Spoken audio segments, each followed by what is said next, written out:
Selamat datang di perayaan Karya Sastrawan Madura 2024. Semoga kegiatan ini menjadi motivasi nyata bagi komunitas-komunitas lain di Madura, khususnya di Bangkalan, untuk terus aktif berbagai energi membangun generasi sastra untuk masa yang akan datang. Susunan acara hari kedua perayaan Karya Sastrawan Madura 2024 bertema Tanian Pernah.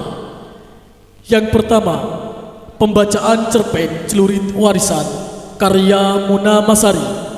Yang kedua, Tanian 2, diskusi panel tentang karya terbaik sastrawan Madura. Dilanjut dengan Tanian 3, diskusi tentang indahnya karya sastra berbahasa Madura. Dilanjut Tanian 4, diskusi panel tentang khazanah karya sastrawan Madura di Jawa Timur.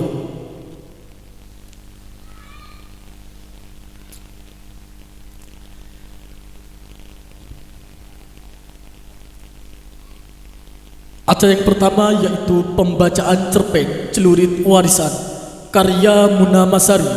Cerpen ini terdapat dalam buku kumpulan cerpen Rokatasi, penerbit buku Kompas 2020. Muna Masari sendiri adalah cerpenis kenamaan asal Pamekasan yang sudah beberapa kali mendapat penghargaan. Pembacaan cerpen yang ikonik dengan Madura ini dilakukan oleh para penikmat generasi sastra, antara lain Fitria Salsabila, Zainal, Ina Nuraini, Ivan Afandi, dan Nur Ayuwati. Kepada para pembaca cerpen dipersilahkan.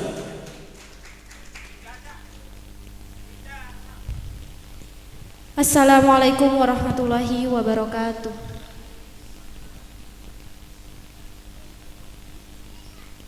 Celurit Warisan karya Muna Masari.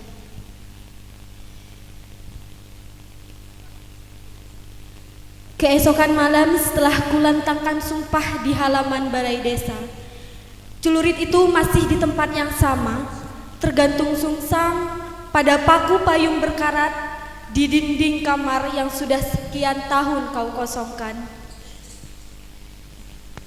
Celurit yang tidak terlalu melengkung dan matanya tidak mengkilap, justru agak coklat seperti berkarat itu tidak sabar menanti malam eksekusi.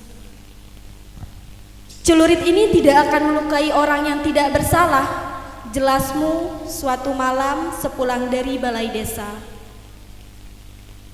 Suaramu tenang, seolah tidak pernah terjadi apa-apa sebelumnya. Kau membasuh celurit berlumuran darah dengan air rendaman kertas bertuliskan huruf-huruf hijaiyah yang tidak sempat kubaca isinya. Kuamati jemari ringkihmu ketika mengusap mata celurit tanpa takut terluka. Bayangan sebuah tangan lepas dari batang lengannya masih menyisakan getaran pada sendi lututku. Hanya sekali tebas, tangan itu terdampar ke tanah. Erangan keras penuh kesakitan mengoyak sunyi malam di antara kebungkaman warga yang rapat memagar menyaksikan eksekusi untuk lelaki yang diketahui jadi maling sapi. Ia berhasil ditangkap semalam sebelumnya di perbatasan desa saat tengah menggiring paksa sapi hasil curian milik salah satu warga desa kita. Selesai dibasuh, kau mengelap celurit dengan kain putih, lalu membawanya ke dalam dan menggantungkannya kembali di tempat biasa. Dengan celurit itu, keamanan desa kita cukup aman sejak dulu. Hanya orang luar yang berani macam-macam. Itu pun tidak berlangsung lama. Lanjutmu melangkah meninggalkan kamar. Kenapa tidak diserahkan pada polisi saja? Kuikuti langkahmu dengan pertanyaan bernada protes. Kau terkekeh sebentar. Di luar sana, uang bisa membeli apa saja. Itu sebabnya mengapa leluhur kita lebih mematuhi hukum yang diajari kiainya.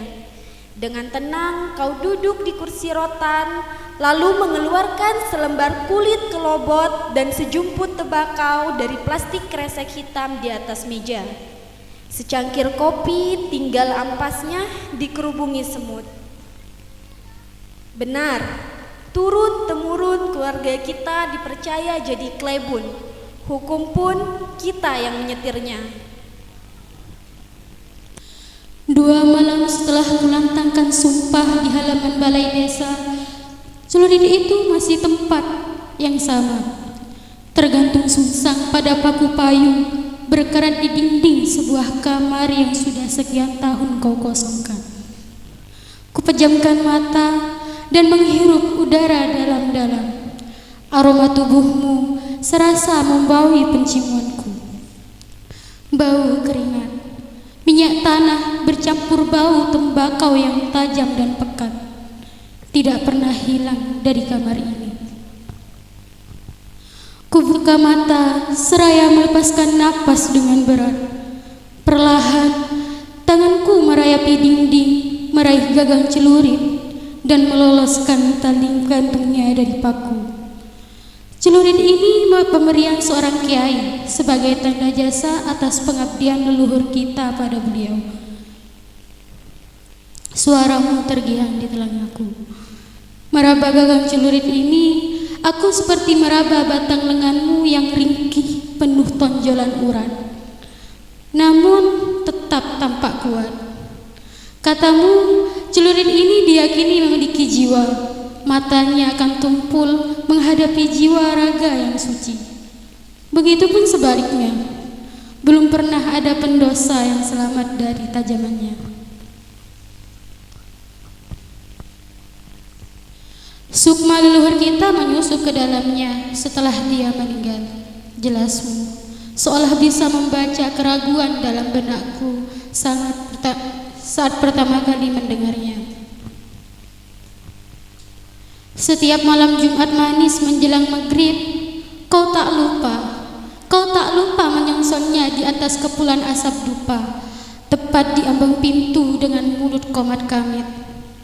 Menjelang wafat pun, kau berwasiat akan selalu menjaga dan merawat celurit warisan ini, sekaligus menjaga keamanan desa kita. Sampai kini wasiatmu masih kulaksanakan. Akan tetapi, apakah kau tahu peristiwa 2 malam lalu? Bunuh, iya bunuh. Dia harus dibunuh. Nyawa balas nyawa. Dulu Klebon tua juga pernah menjatuhkan hukuman serupa, hukuman mati bagi pembunuh. Malam itu lampu padam, langit muram, bintang dan sawit bulan berkelindang di balik awan.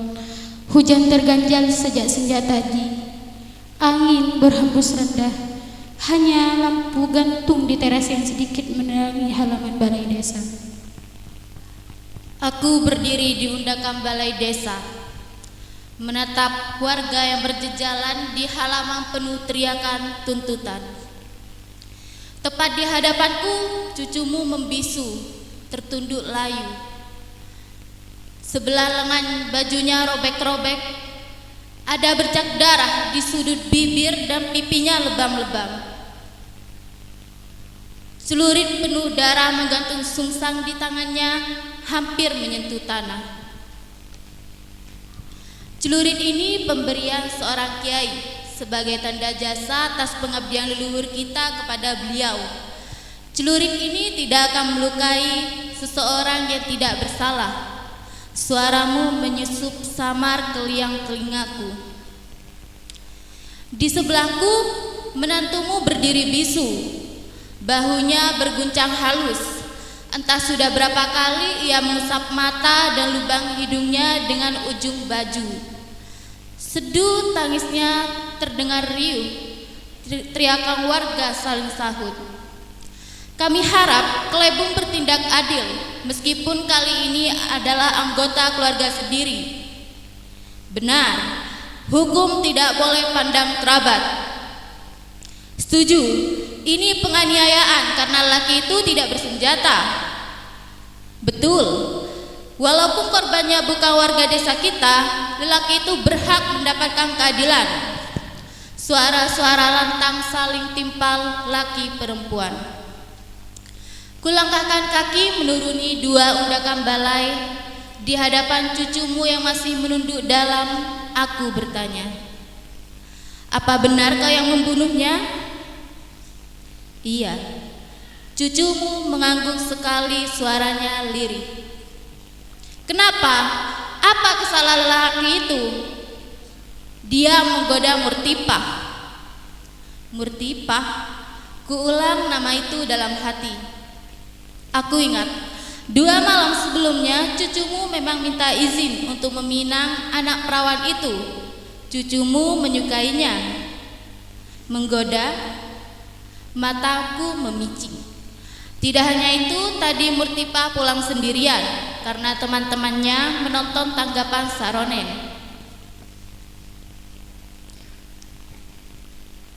Aku sengaja mengikuti Murtipah diam-diam, karena sebelumnya aku dengar lelaki itu memang selalu mengganggu Murtipah dan teman-temannya sepulang dari langgar. Ternyata benar, lelaki itu mencegat Murtipah di tikungan jalan. Tidak sekedar menggoda, ia juga menyeret Murtipah ke balik ribuan pohon singkong milik Nom Sakrah. Lalu kami terlibat perkelahian. Kami sama-sama tidak bersenjata, tapi dia menantang, menyuruhku mengambil celurit warisan ini karena ia tidak percaya celurit ini mampu melukainya, karena dirinya sudah memiliki ilmu kebal. Celurit itu memang dikenal tidak hanya di desa kita. Kau membawa celurit itu tanpa seizinku. Bukankah epak sedang menghadiri undangan di rumah pengantin yang menanggap Saronen? Dadaku serasa dipenuhi gumpalan asap tebal. Kulit wajahku seperti diusaki ulepan cabai. Sebagai kelebun, keadilan seperti apa yang harus kutegakkan? Seandainya cucumu tidak menyukai perawan itu, barangkali aku bisa memutuskan lain. Bagaimana ini Pak Klebun? Kalian sudah mendengar duduk persoalannya. Anakku telah main hakim sendiri. Itu tidak dibenarkan. Lantas, keadilan apa yang akan Pak Klebun berikan? Murokab, lelaki yang tadi menggiring cucumu ke halaman balai desa seperti kambing, tidak dikembalikan bertanya dengan muka lantang dan sinis. Ada bara dendam di matanya. Barangkali karena kau pernah mengeksekusi saudaranya yang tinggal di kampung sebelah setelah kepergok jadi maling sapi di desa ini. Kalian sudah tahu, jadi tidak perlu dipertanyakan lagi. Malam Jumat nanti datanglah kemari kalau ingin menyaksikan eksekusinya. Keputusanku membuat hadirin terbungkam. Aku tidak bisa melihat dengan jelas ekspresi wajah mereka masing-masing. Hanya wajah Murokab yang tampak tersenyum puas karena ia berdiri di baris depan dengan kaki mengangkat. Apakah keputusanku ini benar? Kuurut dada dengan mata terpejam setelah warga beranjak pulang dan mayat digotong untuk diantarkan ke sanak keluarganya. Senjata akan makan tuan. Cucumu akan menghadapi eksekusi hukum mati besok malam dengan celurit ini, celurit yang leluhur kita wariskan. Aku terduduk lemas ke kursi. Sedu tangis terdengar tak henti dari kamar tidurku, beradu dengan denyit gesekan pohon bambu di belakang rumah. Sejak malam peristiwa itu, menantumu tidak memiliki pekerjaan lain kecuali menguras air mata. Ia membisu setelah sempat berdebat sengit pada malam peristiwa. Sepulang dari balai, ia beranggapan keputusanku salah, tapi cucumu menyukai perawan itu. Ia bisa saja membunuh karena terbakar api cemburu. Apakah menurutmu keputusanku salah?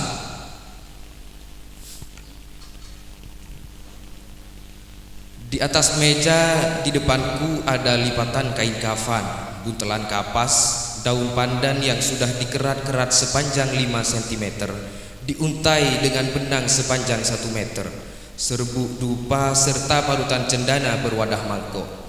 Selepas saat Isya, eksekusi akan dilakukan di halaman balai desa. Tubuhku tersandar lemas ke dinding dengan pandangan tak berkedip. Kemana celurit itu? Celurit itu raib, padahal baru tadi menjelang maghrib aku menyonsonnya. Begitu selesai, celurit itu kuletakkan kembali ke tempatnya dan kamar ini kukunci seperti biasa. Tidak mungkin ada orang yang menyusup masuk, jendela pun masih tertutup rapat. Tubuhku melorot, kulai ke lantai seperti karung kosong. Tidak mungkin. Apakah warisan itu lenyap dengan sendirinya? Tidak ada yang tersisa. Di mata orang-orang, aku sudah seperti pecundang yang lari dari medan perang. Jabatan klebun tak berhak kupertahankan. Aku kalah. Mungkin seharusnya aku tidak menyuruh cucumu lari demi menghindari eksekusi yang telah kujatuhkan sendiri. Sekarang raibnya celurit itu serasa melengkapi kekalahanku. Maukah kau menemani kesendirianku? Tapi kenapa aroma tubuhmu di kamar ini juga lenyap?